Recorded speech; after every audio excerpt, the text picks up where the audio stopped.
Okay, you doing all right? Yes, you need to be liberated.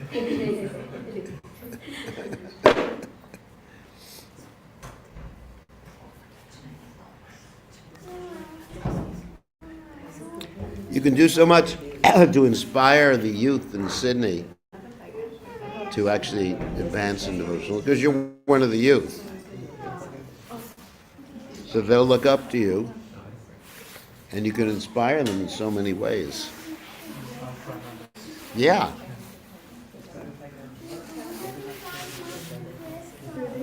Yeah. The boy that visited you when you go on Monday is asking for your number. Would you like me to share with him or no? Yeah. Are you sure? Yeah, it's all right. Good. There they are.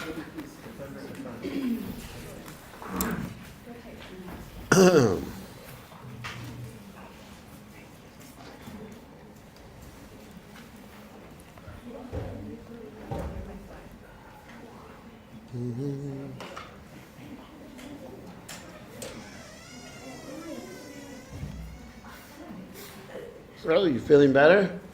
Rested up, good. Yeah, first time in India can be overwhelming. Some people, when they get to go to India for the first time, they step off the plane and they just get back on.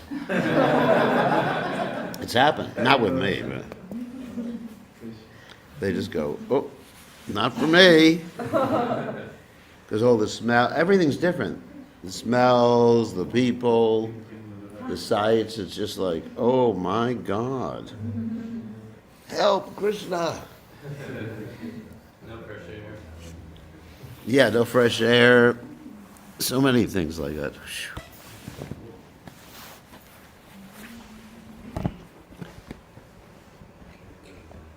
Yeah, then you get in a train with 10,000 people who are sitting on your lap. Circus performances. Yeah, it's pretty intense. All right, so we'll chant a little bit. Let's put that. One more thing.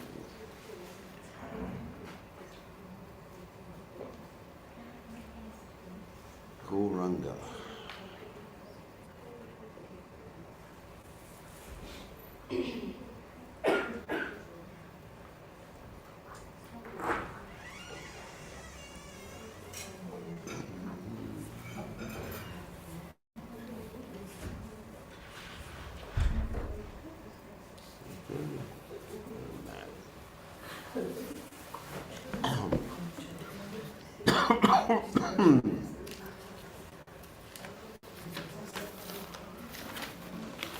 Okay, we're going to chant Shri Radhika Stava today, which is Radhe Jaya Jaya Madhava Daite.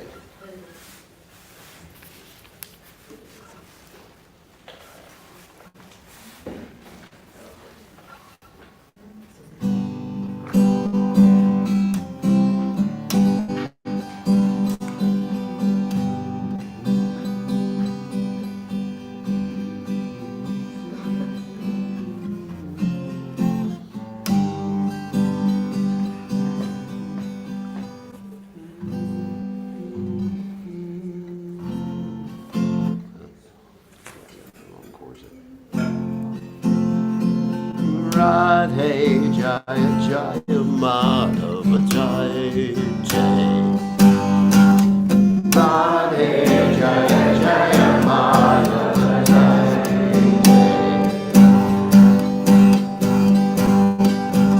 Radhe Jaya Jaya Madhava Jaya Jaya.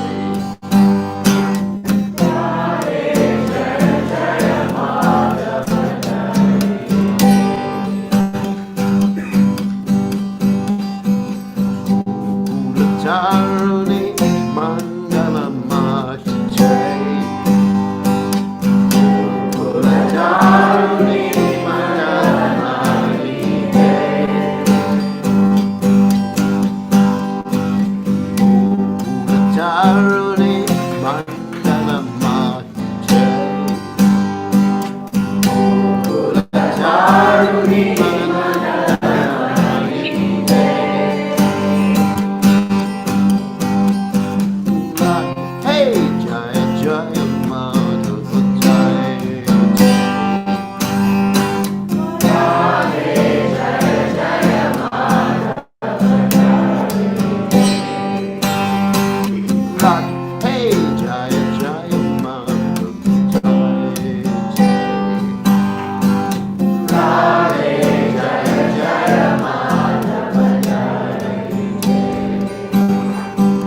Hari Nishkuta Vrinda Vipineshe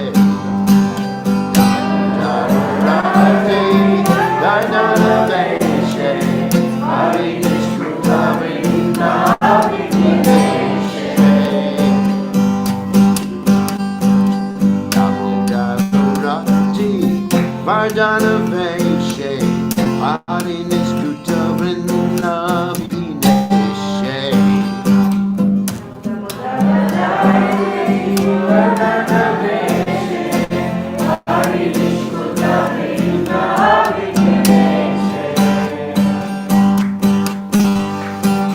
Radhe Jaya Jaya Ma Jaya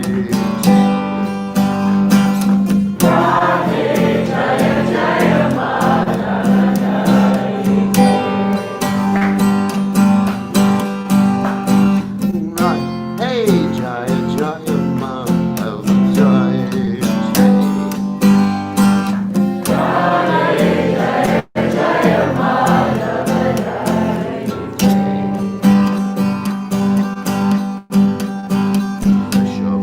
Vishamanujane Navashasi Leke Lalita Saki Gunarami Chavi Shoke Vishamanujane Navashasi Leke Lalita Saki Gunarami Chavi Shoke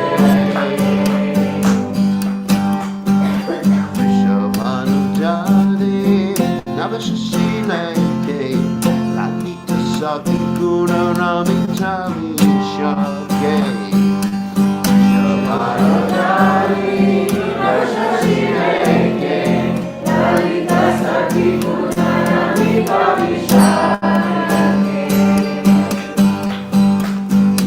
Radhe Jaya Jaya Madhava Jaya Jaya Radhe Jaya Jaya Madhava Jaya Jaya Radhe Jaya Jaya Madhava Jaya Jaya Radhe Jaya Jaya Madhava Jaya Jaya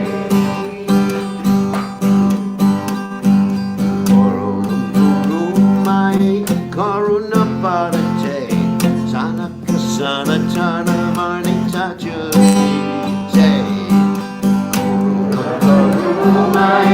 Karuna Parate Sanaka Sanatana Mani Tajati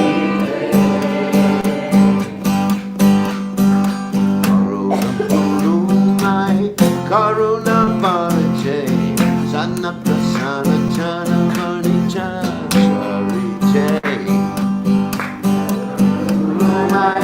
Karuna Parate Sanaka Sanatana Mani Tajati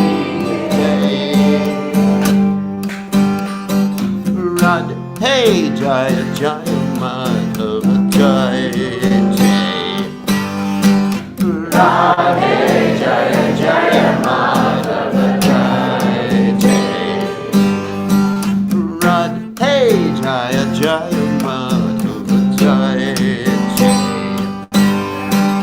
Radhe Jaya Jaya Madhava Jaya Jaya Gokula Mandala Bhajai Gokula Charuni Mandala Bhajai Gokula Charuni Mandala Bhajai Gokula Charuni Mandala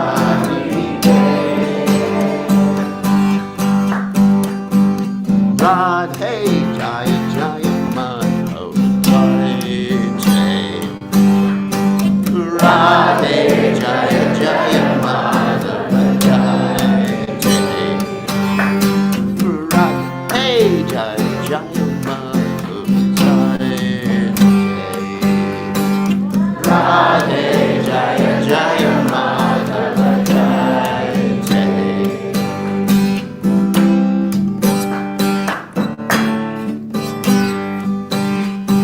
Hare Krishna, Hare Krishna, Krishna Krishna, Hare Hare, Hare Rama, Hare Rama, Rama Rama, Hare Hare. Hare Krishna, Hare Krishna, Krishna Krishna, Hare Hare, Hare Rama, Hare Rama, Rama Rama, Hare Hare. Hare Krishna, Hare Krishna, Krishna Krishna, Hare Hare, Hare Rama, Hare Rama, Rama Rama, Hare Hare. Hare Krishna, Hare Krishna, Krishna Krishna, Hare Hare, Hare Rama, Hare Rama, Rama Rama, Hare Hare. Hare Krishna, Hare Krishna, Krishna Krishna, Hare Hare, Hare Rama, Hare Rama, Rama Rama, Hare Hare.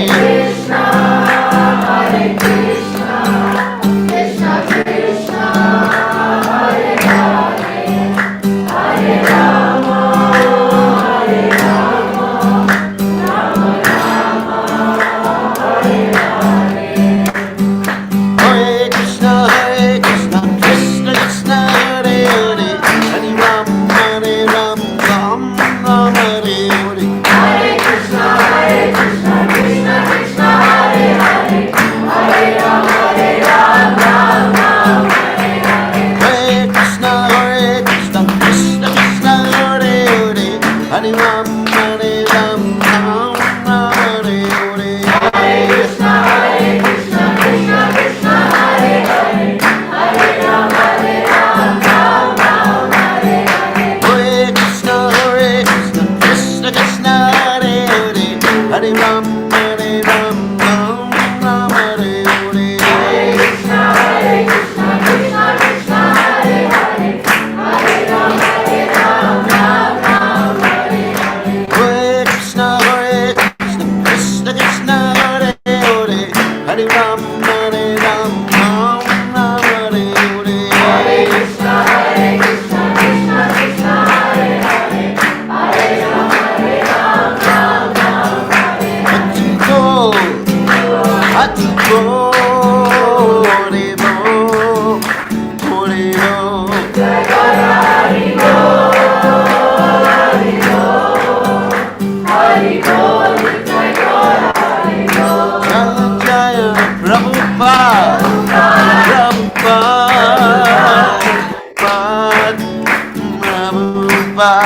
Jaya Prabhupada, Prabhupada, Prabhupada, Jaya Prabhupada. Jai Om Vishnupad. Paramahansa Paravidikacharya, also Teta Satashi Shimad, His Divine Grace Abhaya Chalana, the Bhaktivedanta Goswami Srila Prabhupada Ki Jai. ISKCON Founder Acharya Srila Prabhupada Ki Jai. Anandakoti Vaishnava Vrinda Ki Jai. Namacharya Srila Haridas Thakur Ki Jai. Prem Se Kaho Shri Krishna Chaitanya Prabhu Nityananda Shidwaita Gadadha Shivasati Gaur Bhakta Vrinda Ki Jai. Shri Shri Radhakrishna Gopi Gopinath Shyama Kunda Radhakunda Giri Govardhan Ki Jai. Vrindavanam Ki Jai Mathuram Ki Jai Jagadada Swami Ki Jai Yamunamai Ki Jai Shrimati Lasadevi Ki Jai Samaveda Bhakta Vrinda Ki Jai Gaur Premananda Hari Hari. All glorious the assembled devotees. All glorious the assembled devotees. All glorious the assembled devotees. All glorious to Shri Guru and Gauranga Srila Prabhupada Ki Jai Nama Om Vishnu Padaya Krishna Prastaya Budle Shimari Bhaktivedanta Swami Namani Namaste Saraswati Devi Gauravani Pachani Nivashesha Shunyavadi Bir Krishna Paschatya Goswami Deshi Mantra Tamani. Seva So let me read, first of all, the translation of this poem to Srimati Radharani. O Radha, all glories unto you, all glories unto you, beloved of Madhava, object of worship for all the young girls of Gokula. You dress yourself in such a way as to increase Lord Damodar's love and attachment for you. You are the controller of Vrindavan, the pleasure groves of Lord Hari. You are a new moon arisen from the ocean of King Vrishabhanu. You are the friend of Lalita, and your wonderful qualities, friendliness, kindness, and faithfulness to Krishna endear you to Vishaka. You are an ocean of compassion, and your divine characteristics are described by the four Kumaras, Sanaka, Sanatan, Sananda, and Sanat Kumar. O Radha, please be merciful to me. So, Rupa Goswami ki jai. So we're going to continue reading from Rupa Goswami's Nectar Devotion, Bhakti Rasamrita Sindhu. Okay. Uh-oh. Thank you. Thank you. You made this yourself. Me and my sister. Oh, that's very nice. Ideal devotees. Okay. Okay, so, Mr. Khanna. Oh, yes. So, Om Ganat Malanda Shah Karanjana Shlakaya Chakshurun Meditam Jena Tasmai Shri Gurave Namaha. So we're reading from the Nectar of Devotion. So we just read yesterday and talked about the different stages in advancing in Krishna consciousness. Does anyone remember those stages? Is it test? I'll give you a hint. Ado, Shraddha, in the beginning is faith. All right, you know, what are they? Ado, Shraddha, would just translate. Faith. What's that? What comes after that? Sadhu Sangota. And what do you do when you're associating with the sadhus? Bhajan Kriya. And then what do you work on? Getting rid of unwanted things. Then you become Nishta 24 hours a day. Then, only then do you get Ruchi. 24 hours a day means no Maya the whole day. And then Ruchi, what happens after Ruchi? Shakti. And then what happens after that? You start shaking. And then after that, Prema. So, Prema Pumartha Mahan. So, Prema is the goal. And what is the definition of Prema given by Rupa Goswami in the Nectar of Devotion? Pure love. What is the definition of pure love? Anyone know? Yeah, that's right. That's the nutshell verse. Anyami lashata shunyam gyanakarma nukuyena krishnanu shilanam bhaktir uttamam. So, shunya means free or zero or void of any desire, subtle or gross, even the desire for liberation. And of course, we understand people come to Krishna consciousness because they want to get liberated, right? Freedom from distress. Chaturvida Bhajanti Mam. Everybody knows that verse. Of course, the previous verse was an interesting verse in the Gita. What's the previous verse before that?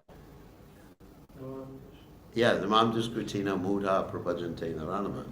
People don't surrender. And then Krishna says, Chaturvida Bhajanti. So anyway, four types of people approach him. Those who are inquisitive, those who are looking for money or wealth. Those. Whoops. So, hold on a second. Some of the fans here are trying to talk at the same time. I forgot to mute all these rascals.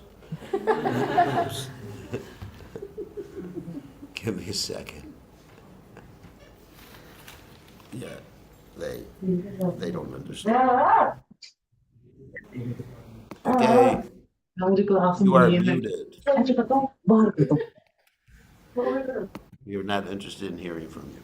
So, anyway, Chaturveda Bhajantima. So we discussed the four types of people who don't surrender to Krishna. Before that, now we have the four types who do. And of those, which is actually considered like a little better? Those are looking for knowledge. Why? Prabhupada says, Krishna says, they're established in himself. Why is that? Because they have a goal. And that goal remains fixed throughout one's Krishna consciousness. If you're simply looking for freedom from distress, then as soon as the distress goes away, guess what happens? Well, let all hell break loose. And if you're looking for money, wealth, what happens? And Krishna, he's just like someone you put on your altar, right? If you're just inquisitive, once you find out, it's interesting, you are Krishna people. So the whole idea is to have the goal of Krishna consciousness is to, of course, be Krishna conscious. And if you focus on that goal, then you remain fixed.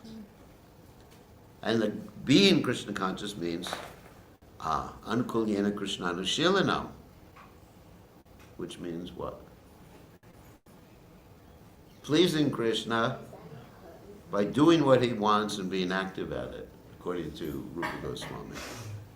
So if you do those things, you'll be steady and fixed in devotional service and you'll go back to home, back to Godhead.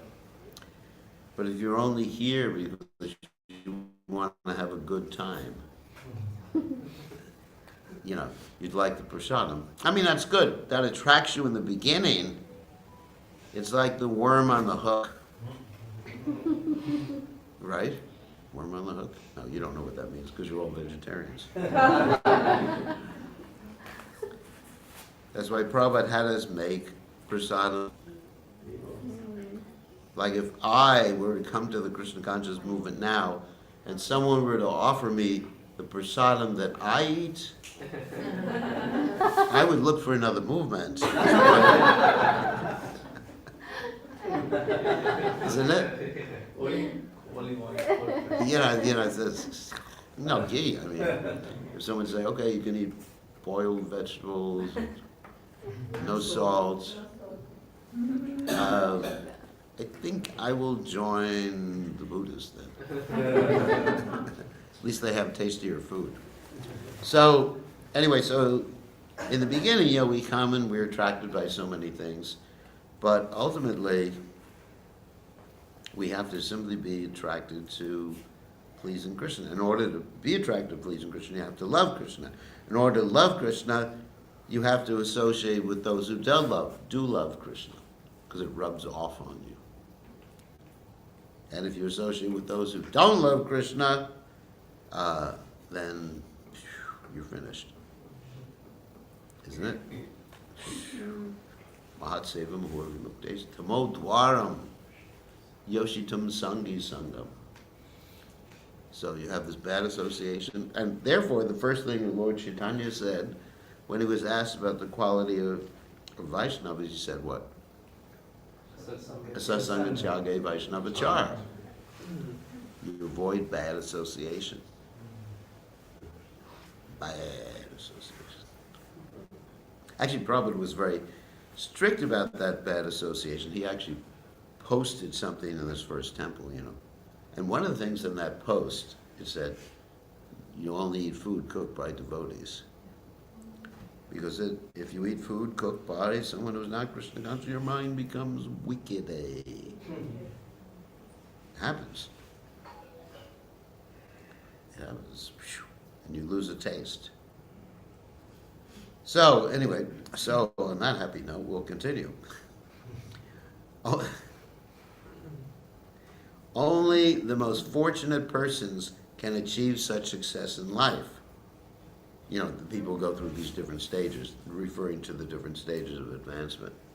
Those who are simply academic students of Vedic scriptures, cannot appreciate how such a development takes place. In the Narayana Pancharatra, Lord Shiva therefore tells Parvati, "My dear supreme goddess, you can know for me that any person who has developed the ecstasy of love for the Supreme Personality of Godhead and who's always merged in transcendental bliss on account of this love cannot even perceive the material distress or happiness coming from the body or mind." So what does that indicate? That indicates there is still material happiness and distress coming from the body and mind. Even if you're a pure devotee. I mean, if you're a pure devotee, it's not that you won't get sick or get injured or anything like that. But you don't perceive it. Because your mind is absorbed in service. Like that. I mean, even in the material world, I was thinking about one of my favorite persons, Elon Musk. And, you know, he's so much absorbed. He's not favorite, but I like his cars. So anyway, so he's so much absorbed, he lives and sleeps on the factory floor, isn't it? You know, 24 hours a day. I mean, he's a nut too, sorry about that. But because he's absorbed, he doesn't mind the bodily inconvenience. So even in the material world, it works like that too. Actually, even my father was like that. He was getting up earlier than any of you. He'd get up at 3 o'clock in the morning because he was absorbed in his goal of life. What is his goal? Making money. Money is the honey, as Prabhupada said. That's a quote from Prabhupada, so it's bona fide. Right? The Prabhupada said, money's the honey. So that's the important part of life, you know, having money. So affection and the dealings of love are different branches of the original tree of love, preceding the many varieties of affectionate manifestations which will not be discussed here. So that means the different rasas and the different types of relationships different people have in different rasas. These different manifestations have been described by Sanatana Goswami in his Bhagavatamrita. Although the subject of such affections and dealings of love are very confidential, Sanatana Goswami has described them very explicitly. In terms of the 2 stories in the Bhagavatamrita, one story is Narada Muni looking for the best devotee of the Lord, and the other story is Gopa Kumar, who is interacting with different Vaishnavas who have different relationships with the Lord. And so you actually hear about this variety of interactions with the Supreme Personality of Godhead and different rasas through these 2 stories.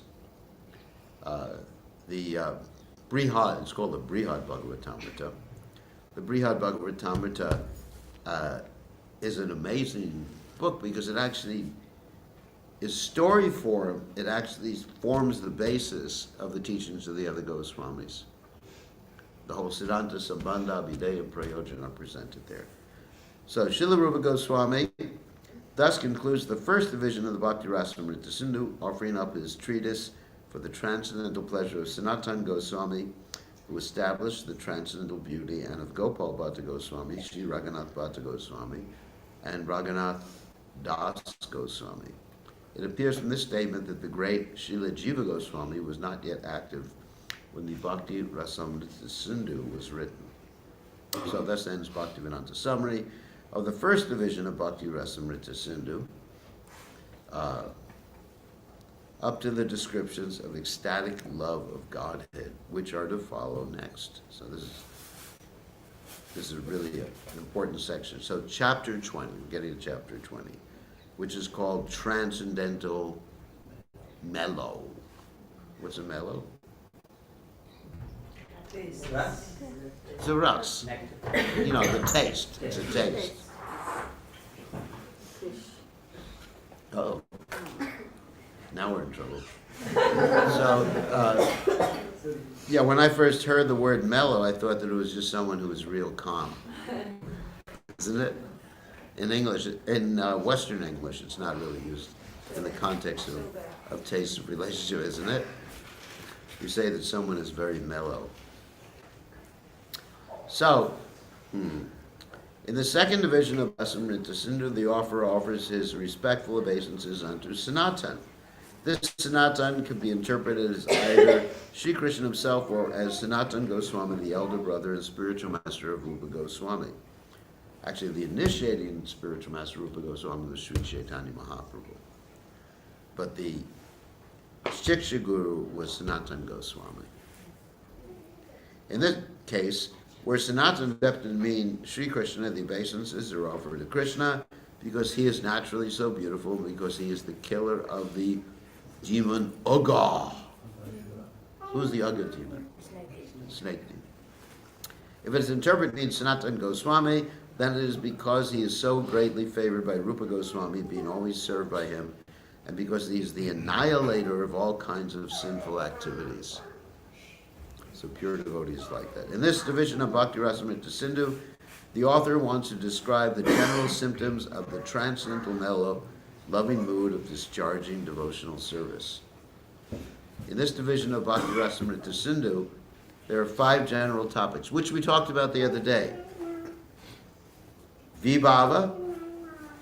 What's the next one?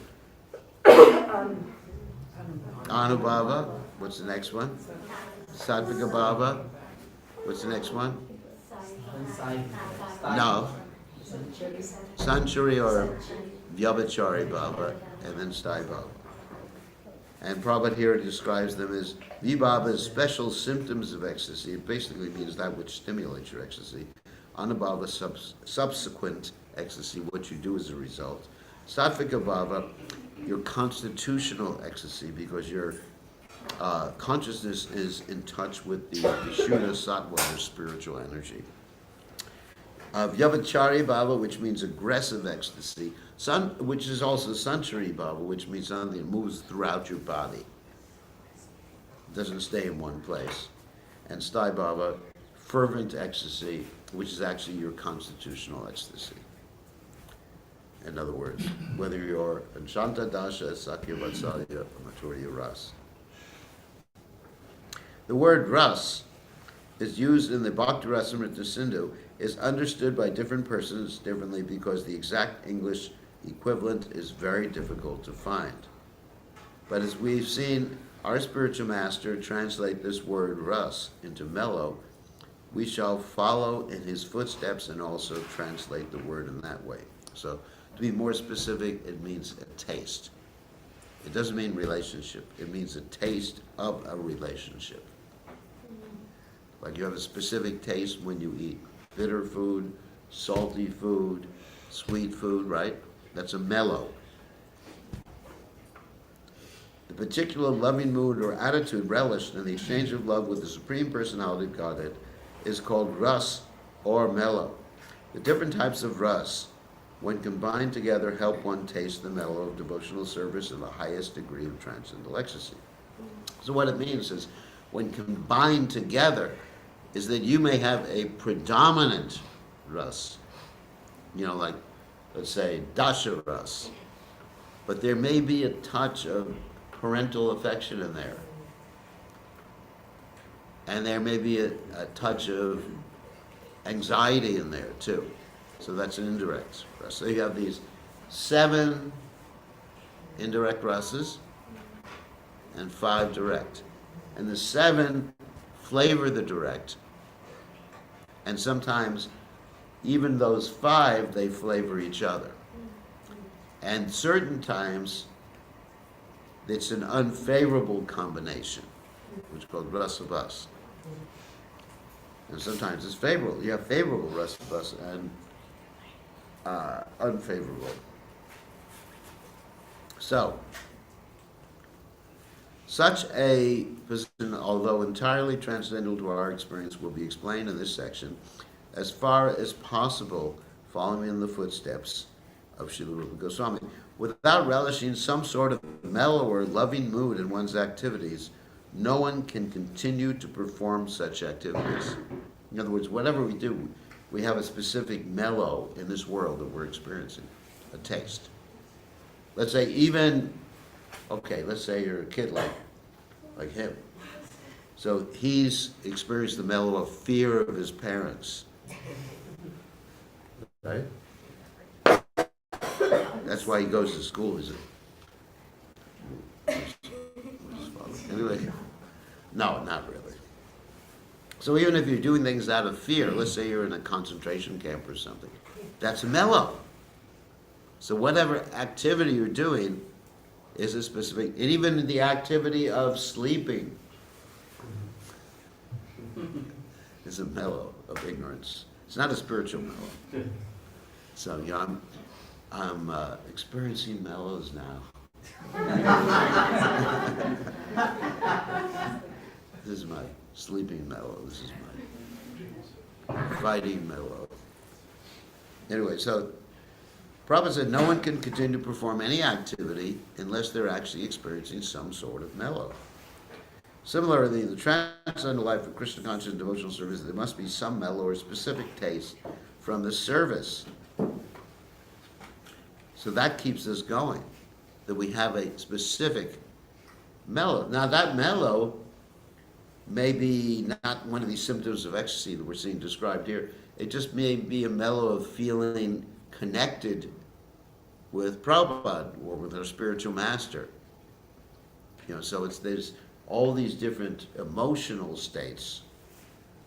And so generally this mellow is experienced by chanting, hearing, worshiping in the temple, and being engaged in the service of the Lord.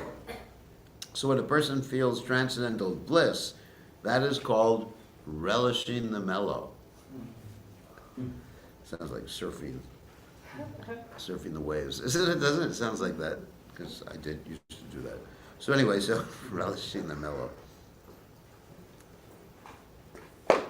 To be more clear, we may understand that the various feelings of happiness derived from discharging devotional service may be termed the mellows of devotional service.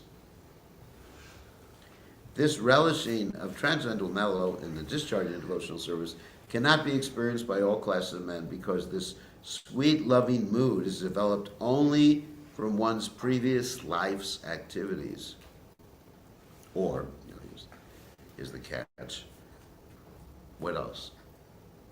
Or by the association of unalloyed devotees. So the only way you can enjoy it is either you were a devotee in your past life, or you just come in contact with a pure devotee. As explained above, association with pure devotees is the beginning of faith in devotional service. Only by developing such faith in the association of a pure devotee, only, Prabhupada says, it's an absolute term, or by having one's previous life executed devotional activities, can one actually relish the mellow of devotional service. In other words, this transcendental bliss is not to be enjoyed by any common man unless he is so extraordinarily fortunate as to be in association with devotees or to be continuing his previous birth's devotional activities, which means in the previous birth he was in association with devotees. So that association can simply be from a book. You know, as you all know, the story of my coming to Krishna consciousness was association on the radio with Prabhupada, hearing Prabhupada chant, and then association by reading Prabhupada's Krishna book. The gradual process of development to the stage of devotional service is explained in Srimad Bhagavatam, first canto. The beginning is to hear about Krishna and the association of devotees who have themselves cleansed their hearts by association. Hearing about the transcendental activities of the Lord will result in one feeling transcendental bliss always. It is also explained in the Bhagavad Gita that for one who has actually come to the spiritual platform, the first symptom visible will be that he is always joyful. And what's the verse? Brahmabhuta Prasanatma. That's the verse in the Bhagavad Gita. This joyous life is attained by one's reaction to reading the Bhagavad Gita or Srimad Bhagavatam or else from association with persons who are very interested in the spiritual life of Krishna consciousness, specifically those who have made the determination to achieve the favor of Govinda by being engaged in transcendental loving service at his lotus feet. Being encouraged by such feeling, one who is constantly engaged in discharging the regulated principles of devotional service in such a way as to please the Supreme Personality of Godhead, develops two principles of compelling force which come under the heading of vibhava. Thus one enjoys transcendental bliss. So here vibhava is being described more explicitly by Srila Prabhupada, which I gave a summary of. There are several origins or causes for this compulsive love. Prabhupada used the compulsive love. Does everybody know what a compulsive behavior is? Obsessive compulsive behavior. It's called OCD. That means one is just compelled to do something, or whoops. Okay. Prashadam distribution time.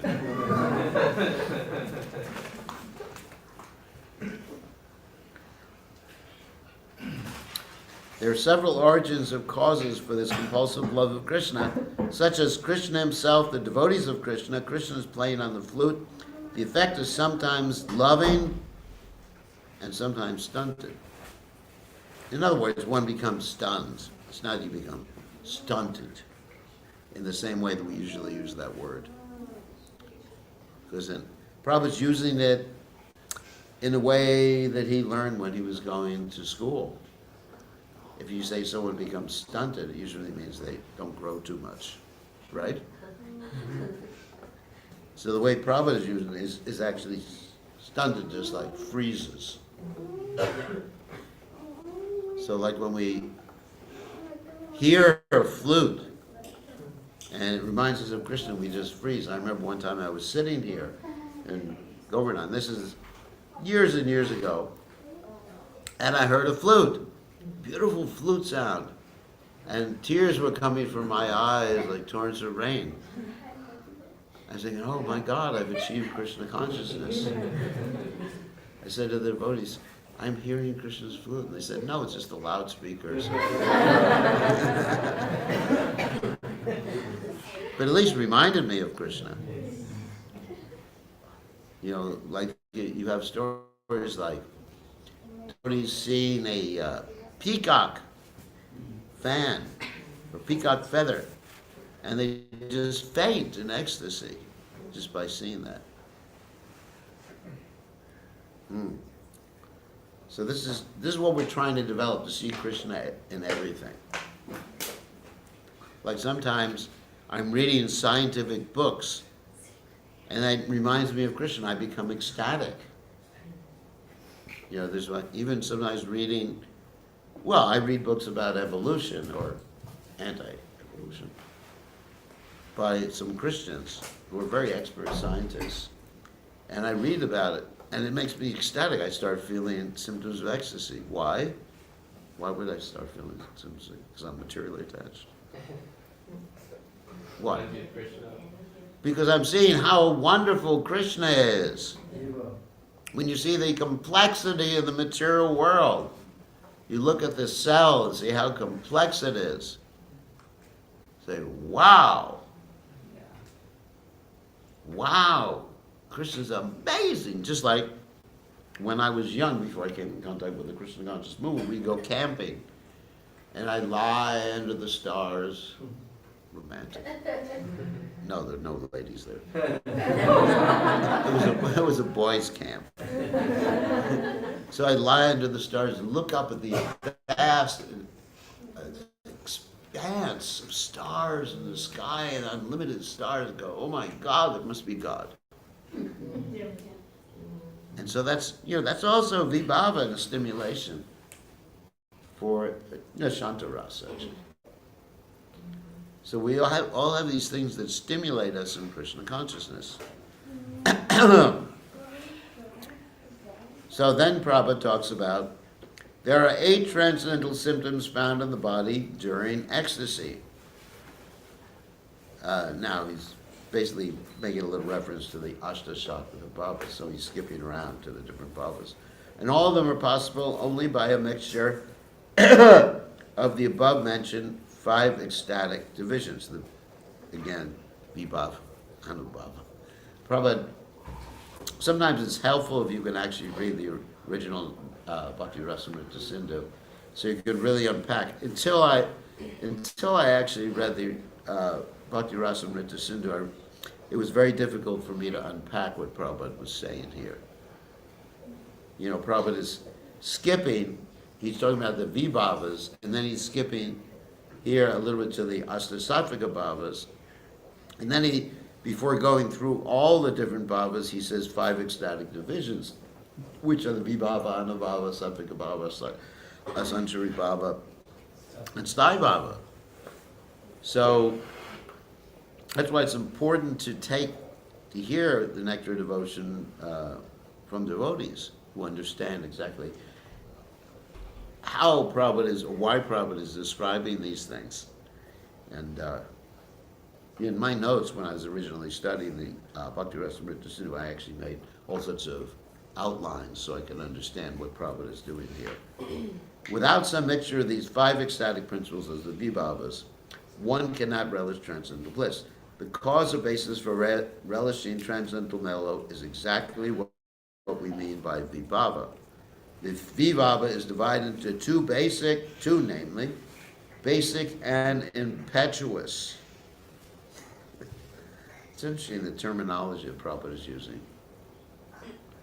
That means, you know, basic Prabhupada means Krishna, directly Krishna. Impetuous means things that remind us of Krishna. In the Agni Purana, the description of vibhavas is given as follows. The basis from which ecstatic love is born is called vibhava, which is divided into two, basic and impetuous. In other words, there are two kinds of ecstatic love. The object of basic ecstatic love is Krishna and his devotee. That's called, so Lord Krishna is the object of basic ecstatic love, and his pure devotee is the reservoir of such love. Who is the reservoir? Is the object of impetuous ecstatic love. So I think we really need to define that. So there's this Vishaya and Ashraya term. Like Krishna is the object of a devotee's ecstatic love, and the ecstatic love resides in the devotee, and the devotee is the Ashraya in that particular point. And then sometimes,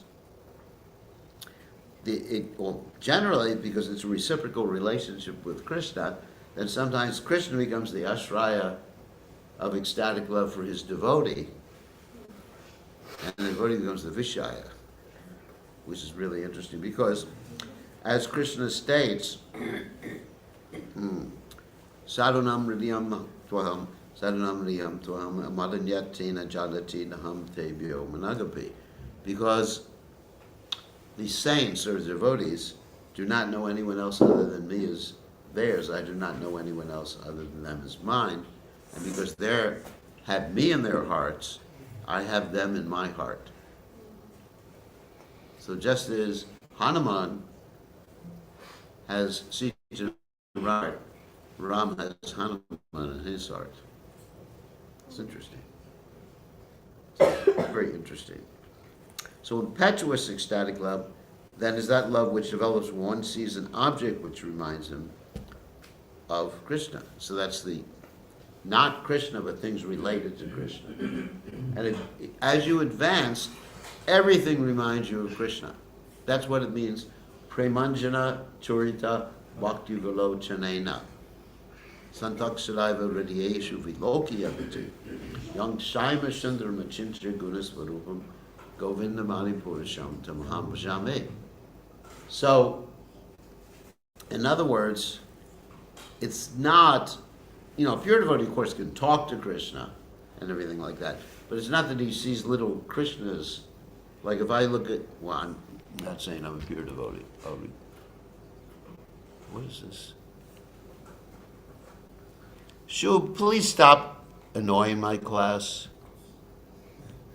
Just behave yourself. He's actually requesting me to do some sort of apps on it. Just behave. Listen to class. Don't make any comments. He's a devotee, 16-year-old devotee here. So getting back to the point that when a pure devotee, this premanjana churita bhakti velochanena, shantakshadaiva, pradiyeshu, vilokiyanti. When a pure devotee sees things, it's not, let's say, of course I'm not saying a pure devotee, but let's say if there was a pure devotee here and he looks at his computer, he doesn't see little Krishnas there in the screen. He sees that it's Krishna's energy. Just like Prabhupada gave the example, just like if you, a mother who sees her little baby's shoes, what does she think of? She doesn't think of shoes. She thinks of my little baby. That's why my mother had my shoes bronzed. And she put them on her altar. Not really.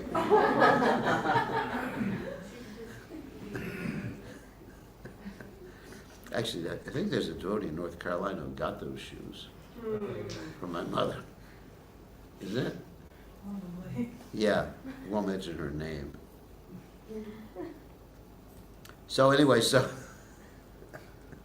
they remind the mother of Krishna. So everything a devotee sees, they see it belongs to Krishna.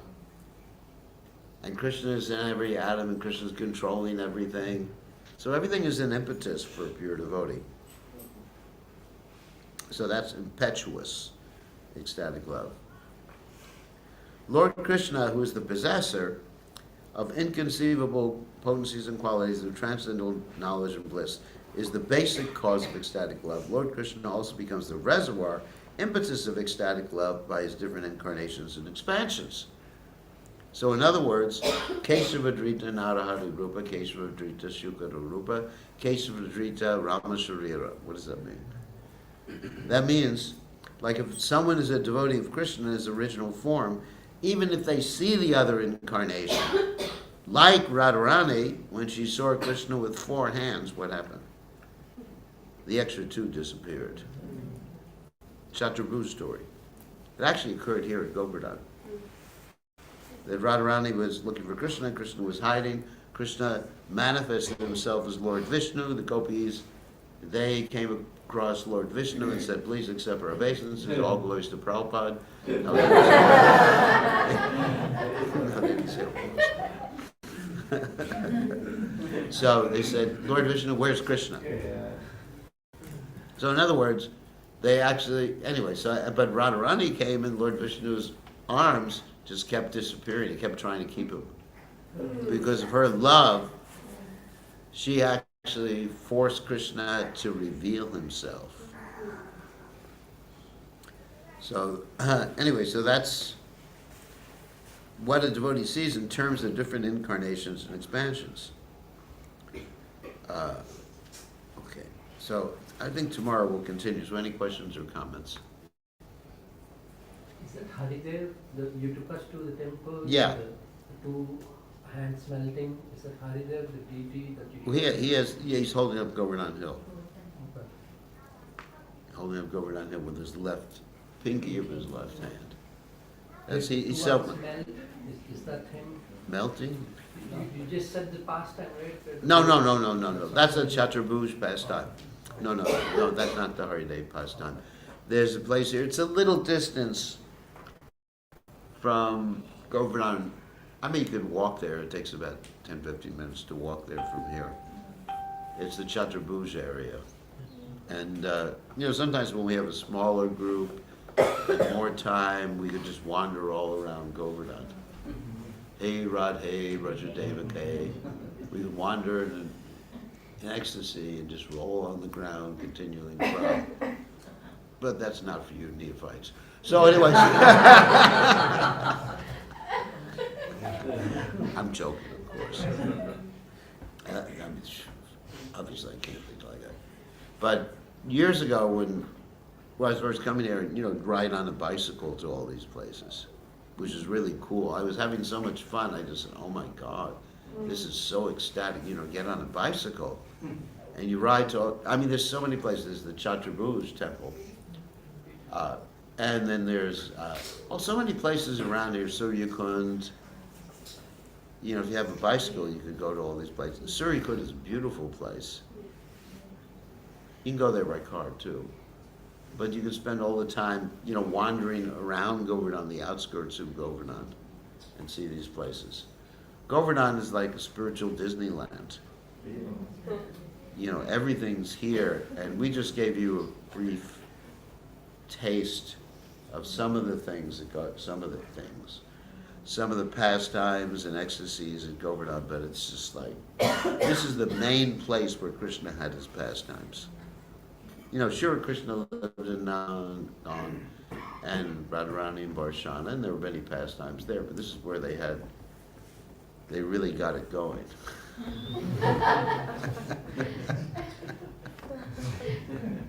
Sorry for that. You know, anyway, this is where, you know, the conjugal love of Radha and Krishna becomes most manifest. Here, especially Radha Kund, and everything like that. And there's so many things going on here, so many places that we could spend our whole lifetime visiting these places. But the whole idea is to become absorbed in the atmosphere, not to try to visit every place. Even Vrindavan has the tree with gopikas and all, because when I went to Vrindavan. Yeah, there's Rasa Stalis there in Vrindavan. So, but even in the center of Govardhan, which I didn't take you all to, there's this Radha Singhasana area, which is the jeweled throne. There's actually a whole song by, I forget who's that, Vaishnava, about the jeweled throne of Radha and Krishna, and where the Shankachuta pastime took place. Shankachuta, of course, was the demon, Kancho demon, had Kancho on his forehead, who tried to kidnap Radharani. And Krishna killed him, and that jewel later on became the Shaimantaka jewel, after it went to the sun god and came down, like that, in this whole story. About that in Rupa Goswami's literatures. Especially Vedanta Madhava, Lita Madhava talks about that. So you got all sorts of interesting places around here. And they all remind you of Krishna and Radharani. So that's the whole idea. When we go around, they should remind us of these different pastimes. Be an impetus, be a vibhava. So what ages were where Krishna was in this, like Mathura, he was born? Yeah. And then he was shifted to... Well, first Krishna started his pastimes in Gokul. Krishna, the mystery or the secret is that Krishna actually was not born in Mathura. Oh, in the Jain they have... their- I know. Expansion of Krishna was born in Mathura, named Vasudeva Krishna. And Krishna's father, of course, is Vasudeva. And so Krishna, born in Mathura, is Vasudeva Krishna, an expansion. So Yashoda Mai, she had twins, Yeah. a girl and a boy. And that boy is Brajendranandana, Krishna, or Nandanandana, Krishna. This is explained by Vishwanath Chakravarti Thakur. It's quite esoteric. And then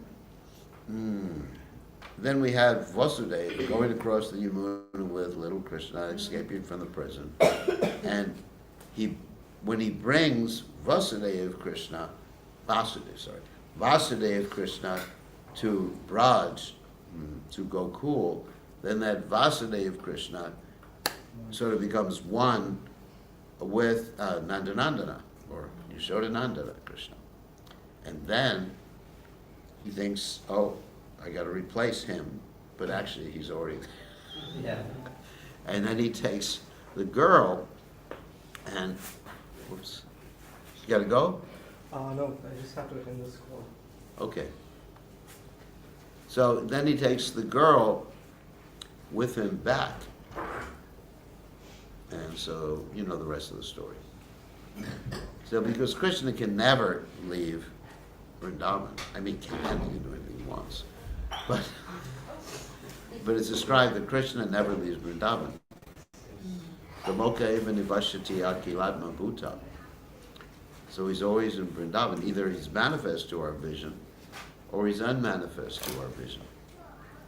So that's the great mystery. So, anyway, so that's the appearance of Krishna. Does that answer that question? Yes, thank you. So, any other questions? Uh-oh. More prasadam.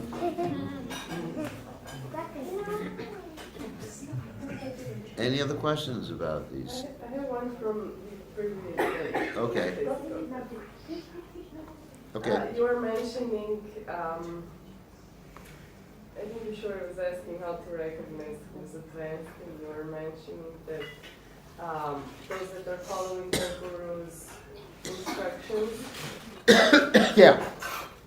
or those that are serving their guru. Well, those who are dedicated, yeah, I mean, service of the guru obviously should be according to follow his instructions. Like if you're serving your guru and you're not following his instructions, let's say if I ask for, let's say, boiled vegetables and you give me pakoras, that's not really serving. Well, I probably gave the example that if the guru asks for water and instead you bring milk, because you think milk is better than water, you're not serving the guru. So I'm wondering, what if someone's like doing the service that they were asked to do, Yeah. but they don't have like nice character, or they don't behave nice towards others? That's not so good. I mean, I'm just wondering, because you say it's like very simple to see who's like. Well, I mean, also that is part of the instruction of the guru. You can't just isolate one instruction. You know, instructions are not isolated, because part of the instruction is Dadati Pratigranati Guyam Akyati Prichati, have loving relationships with the devotees. You can't say, well, I'm following one instruction, but the guru instructs the disciple to develop Vaishnava qualities. So if someone is a nasty SOB, sorry, you don't know what that is. Thank God. Your husband can explain later what that is. If someone is a nasty, anyway, I'm not going to use another word. If someone is nasty, and then that person is not following the instructions of the guru, even if they're actually doing the deity service and everything like that. You know, in the past we had someone who was doing deity worship, and she was very faithful in deity worship, but her attitude was so bad that one time she went to do deity worship for Radha Golokananda, and I was just so disturbed with her attitude, I grabbed her sari and pulled her off the altar. And I said, you can't serve this. You know, so all these things, one has to look at the instructions of the guru holistically, not just one instruction, or primary instruction. Like Prabhupada's primary instruction was to preach Krishna consciousness in the Western world and into English. But there are secondary instructions like have good sadhana, bunch of cup with the rules, you know, be a compassionate Vaishnava. So all these I'll get going. you have to go. Yeah. But that's sad. His mother called. His mother called. But I'll see you in Sydney, I think, Okay. in May. Okay, in Sydney, we will liberate you.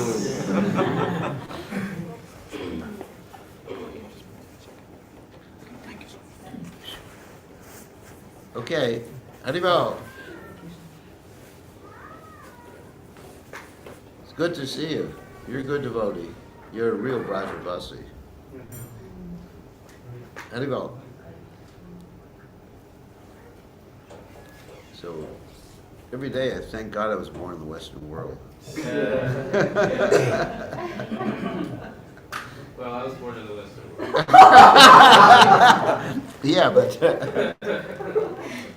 you're the worst of both worlds. A, B, C, D, E, F, G, H, I, J, K, L, M, N, O, P. What does the rest stand for? I don't know. I haven't figured that out yet. But it's just like, it's a real challenge either being twisted between the worlds like that, isn't it? Yeah. Or be in the, complete traditional world. And Prabhupada came, when Prabhupada was in India, he tried to have people come and join his movement. And nobody would join because the parents wouldn't let them come. Whereas in America, Prabhupada came, he said, okay, join, okay. Mother's saying, no, no.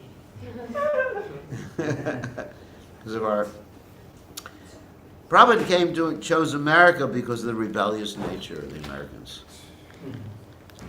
It wouldn't have worked so well in the UK, because there's still some tradition there, isn't it?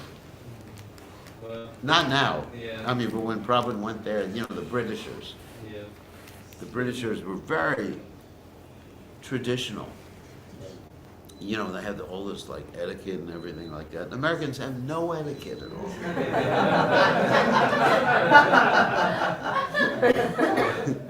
No etiquette. You know, they're a bunch of cowboys. You know, I can say it. And so Prabhupada came to the cowboys. The cowboys and Indians. Anyway, so and Prabhupada said, let's have a shootout. You know, fight for Krishna. Oh yeah, let's go. So it worked, and that's why we have a Hare Krishna movement. Yeah. I think it probably gone to any other country, it wouldn't have worked the same way. And generally, people were going to England like that, and Prabhupada just went to, and it was the Americans who went all over. Yeah, I'm tooting my own horn. So it's Americans who went all over the world and gave Krishna consciousness. You know, even to Australia or other places, isn't it? And we started. You know. I'm an American. I couldn't be prouder. If you don't like it, I'm going to shout a little loud. So there is an advantage, you know, like when Krishna calls, you just go, okay, the hell with everything else, right?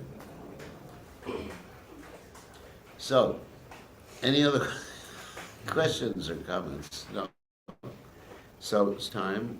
So we'll see everybody tomorrow. Tomorrow's no parikrama, so it's a day off. Many of you could take advantage by going to Vrindavan and seeing some of the holy places there. I most likely will just go to Vrindavan for half an hour just to visit a devotee who's in the hospice there. So that'll be in the morning. Because it's very important to visit the devotees who are, anyway, in transition periods in their lives. I can't say suffering because he's a great devotee, so great devotees don't suffer, so, but at least in transition periods. And we will all be in a transition period one day. And hopefully we can be with the devotees at that particular time. And we just pray that we can have devotees around us chanting, giving us association. Okay, on that happy note, all glories to His Divine Grace, Srila Prabhupada, Srila Prabhupada ki jai. Srila Prabhupada ki jai. The built-in mic on that good? Oh, it's great. Yeah. This is the best device I have ever used for broadcasting.